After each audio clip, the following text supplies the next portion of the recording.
I'm Craig Kenneth, a relationship coach and a psychotherapist. Every relationship is different and every breakup is different. Work with me and you'll get professional help on your situation.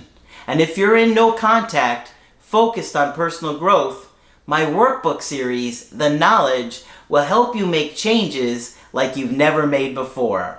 Available now at AskCraig.net.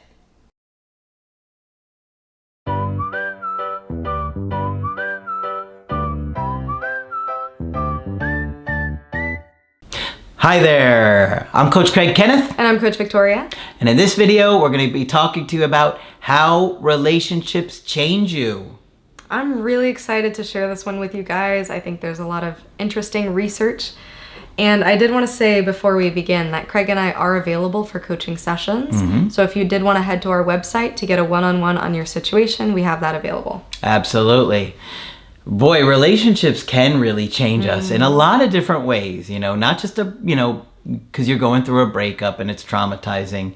A lot of times when we get into a relationship, we change and we don't even see it about ourselves. We're so focused on our connection with this new person or the person we're in love with that we kind of ignore or put out of our mind how we might be affecting other people in our life, because we can be neglectful of them because we're focused on this new connection and prioritizing it. You've seen friends, once they get into a relationship, that's it. You're never going to see them again. Right. They're never going to show up for anything. Or they start adopting their partner's personality. Start thinking, okay, you're changing. There's something different about you. Yeah, I've had friends like that. Yeah.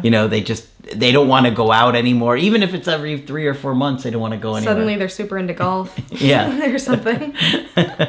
And we were just talking, interestingly enough, about little phrases that you might have caught from your partner that you still say, or that has just been now embedded into your everyday language.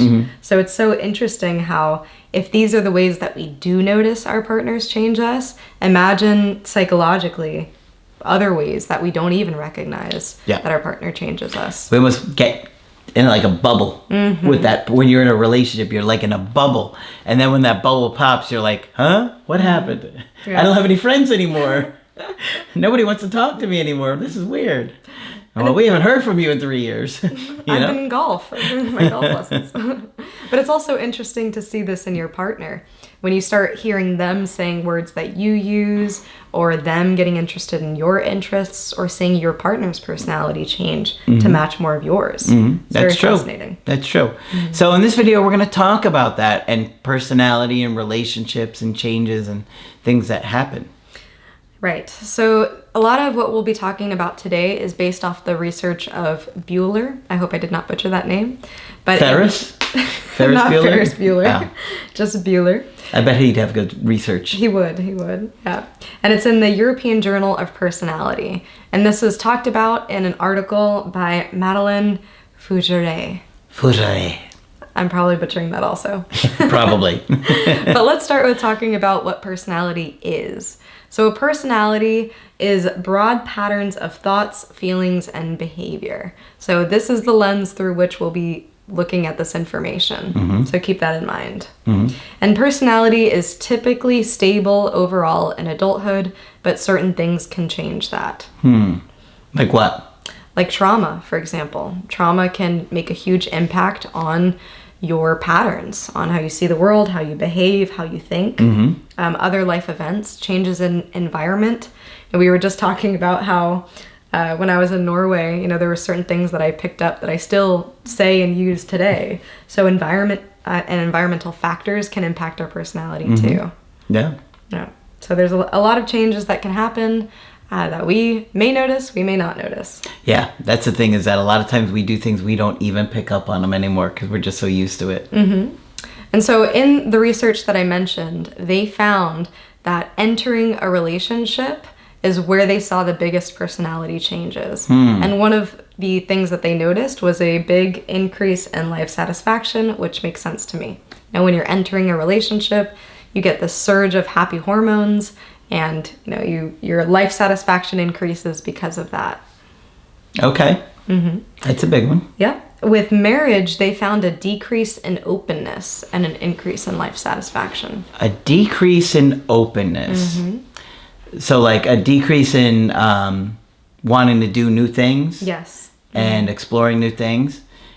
I think that we kind of get into like our pattern with our partner. And so that, you kind of get into a daily routine, and then people don't like to break that routine. It feels too awkward. Like, oh, I don't want to make my partner upset. Right. And some people never want to make their partner upset, And I'm also thinking about life stages as this is happening. We do talk a lot about how a breakup can hurt 10 times more when you've been through certain life landmarks with that person. If you graduated college together, or if you went to kindergarten together, whatever it is, you go through these life stages together, it makes an impact. And so getting married is one of those. The next big one was having a baby, and they found a decrease in extroversion. And Craig has experience with this one. Yes, I can tell you, a decrease in extroversion. Well, that's because you don't want to leave the house. You're exhausted, okay? When you have a baby, you want to try and keep a baby on somewhat of a routine, because, they're sleeping a lot and they have to eat a lot, especially when they're, infants and very small. But it's a lot of work to bring a baby somewhere. You have to have change of clothes. You have to have their bottles. You have to have a backpack. You have to have a stroller. It's tiring. And when especially when the baby's small and they're not sleeping, you're not sleeping, and so the parents aren't sleeping. They're exhausted all the time. So it's like you don't want to go anywhere. It's a lot. Yeah. So some of these do make a lot of sense. It would make sense that parts of your personality change based off of some life events that are going on. It's pure exhaustion. Makes sense to me. Yeah. Another one that I found was also very interesting was after divorce, they found an increase in conscientiousness. Now this was interesting to me. Yeah. Tell me more. Okay. My thoughts on this were, after a major separation, you start to rethink your life. We talk about this all the time, that after a breakup, many of you are motivated, are looking at things differently, learning a lot of things for the first time, being a lot more aware of what's going on around you, and how people can change, how relationships can end at any moment. And I think that causes people to increase their conscientiousness. They're more aware of what's going on, and they're more critical thinkers after a loss like that. And the other thing that I was thinking is that your life changes so much that maybe a partner who's taken care of certain things that you haven't for many years, now all of a sudden you're responsible for those things. Maybe you weren't cooking and cleaning and paying the bills or taking care of the bills, and they took care of that stuff. And so now you have to be aware of all of these chores and responsibilities and obligations that you haven't been, responsible for. That would be overwhelming. Yeah. And we had also talked about, you are also aging throughout these different experiences.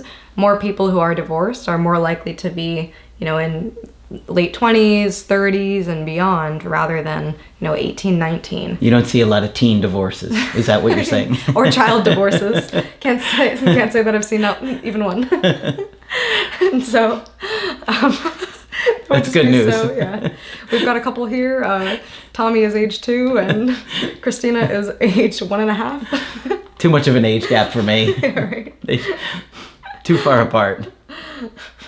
And so silly.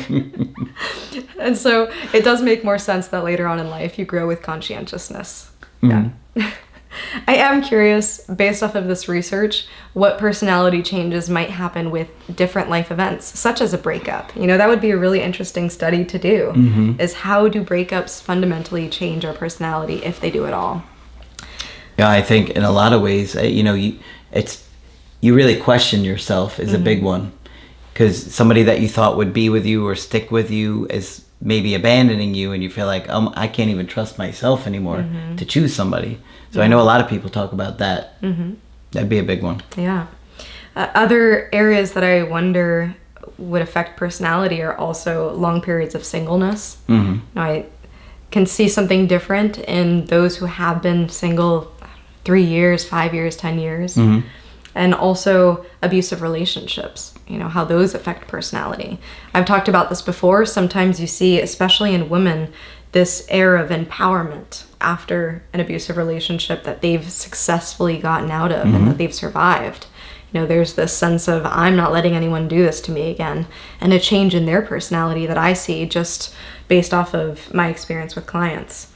And so it would be really interesting to see a study with a lot of participants and see what everyone had to say and gather that info.